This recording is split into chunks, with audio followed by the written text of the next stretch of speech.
So our question is match list first with second. तो ये वही क्वेश्चन है, लिस्ट मैच करनी है, बस क्वांटिटी अलग हो चुकी है, डायमेंशन अलग हो चुकी है, शिफ्ट अलग हो चुकी है, मगर लिस्ट का क्वेश्चन अभी भी वहीं का वहीं है। तो हमारा पहला है यंग्स मॉडुलस, और उन्होंने डायमेंशन भी वही पूछी है जो इम्पोर्टेंट है, हर बार पूछी जाती है। तो यंग्स मॉडुलस, तो बेटा कोई सा भी मॉडुलस ले लो आप, यंग्स मॉडुलस ले लो, बल्क मॉडुलस ले लो, शेयर स्ट्रेस मॉडुलस ले लो, मॉडुलस कोई सा भी लो, इन सब का फॉर्मूला होता है बेटा स्ट्रेस डिवाइड बाई स्ट्रेन। क्या होता है? Stress divide by strain. अब स्ट्रेस तो होता है बेटा आपका फोर्स डिवाइड बाई एरिया, ये तो पता ही रहना चाहिए। स्ट्रेन होता है बेटा, जैसे मान लो ये कोई एल लेंथ का कोई वायर है, इसको मैंने खींच के एल प्लस डेल्टा एल का कर दिया, यानी मेरा लेंथ में इंक्रीमेंट कितना आया, ये जिसको मैंने डेल्टा एल बोला है। तो जो इंक्रीमेंट आया है डिवाइड बाई ओरिजिनल लेंथ, इसको हम बोलते हैं strain. Change in dimension divide by original dimension. तो लेंथ में आया तो delta L by L, area में आया तो delta A by A, volume में आया तो डेल्टा वी बाई वी, बस। तो बेटा डेल्टा एल भी एक लेंथ है, एल भी एक लेंथ है, दोनों का ऐसे मीटर होगा, मीटर से मीटर कट गया यानी यूनिट लेस, और यूनिट लेस तो डायमेंशन लेस, यानी यहाँ पर स्ट्रेन का तो कोई डायमेंशन नहीं होगा, यानी स्ट्रेन आप लिखें या ना लिखें कोई फर्क पड़ने वाला उसमें नहीं है।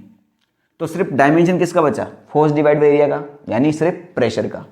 तो फोर्स डिवाइड बाई एरिया यानी फोर्स का ml t-2, एरिया का L², L से L खत्म, यानी डायमेंशन क्या आ गया ml-1 t-2।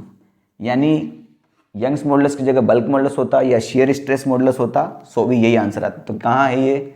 थर्ड में, ml-1 t-2, यानी आपका ए का तो हो जाएगा 3, ए का 3, बात खत्म। नेक्स्ट है आपका कोएफिशिएंट ऑफ विस्कोसिटी। अब ये ईटा और ये वाला ईटा ये सेम होता है, मगर ये विस्कोसिटी के लिए अलग फॉर्मूला होगा और ये मॉडुलस के लिए अलग होगा। इसको शेयर मॉडुलस ऑफ स्ट्रेस बोलते हैं, इसको हम बोलते हैं कोएफिशिएंट ऑफ विस्कोसिटी, इसके लिए अलग है। तो कोएफिशिएंट ऑफ विस्कोसिटी के निकालने के लिए आपको फॉर्मूला याद होना चाहिए, F = 6 pi eta R V, ठीक है। ये होता है अपना स्टोक्स लॉ। तो 6 पाई तो कांस्टेंट है, इसका तो कोई डायमेंशन नहीं होने वाला। अब बचा क्या आपका? ईटा है, तो ईटा का डायमेंशन हो जाएगा आपका F divide by R V. तो फोर्स ml t-2, एंड तक याद रखना है। r एक रेडियस होता है लेंथ, तो v l t-1, ये एक l से एक l खत्म हुआ, तो ये बचा आपका m, l ऊपर आया तो l का पावर -1 होगा, t का पावर -1 ऊपर आया तो t का पावर +1, तो -2 और +1 -1, ml-1 t-1, ये कहाँ है? फर्स्ट पे। तो ये इसका आंसर आ जाएगा आपका फर्स्ट, यानी आपका बी मैच करेगा फर्स्ट में, ठीक है।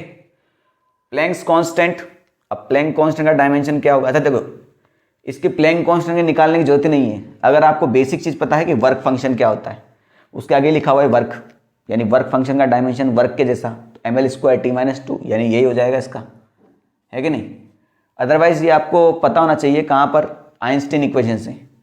तो E = k+φ, मतलब जो आप एनर्जी, अगर किसी मेटल के सरफेस से आप इलेक्ट्रॉन निकालना चाहते हैं तो आप एनर्जी देते हैं, तो वो एनर्जी दो पार्ट में डिवाइड होती है, पहले तो उससे इलेक्ट्रॉन निकालने में, और दूसरी उसको काइनेटिक एनर्जी देने में।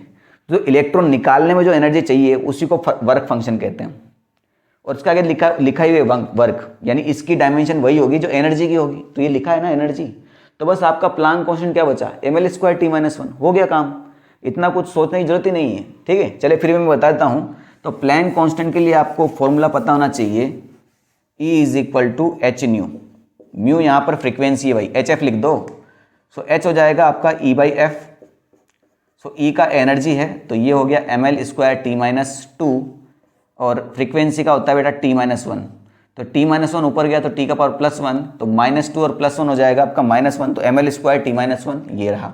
तो प्लैंक कांस्टेंट हो जाएगा आपका ml² t-1, बाकी बचा वर्क फंक्शन का, ठीक है।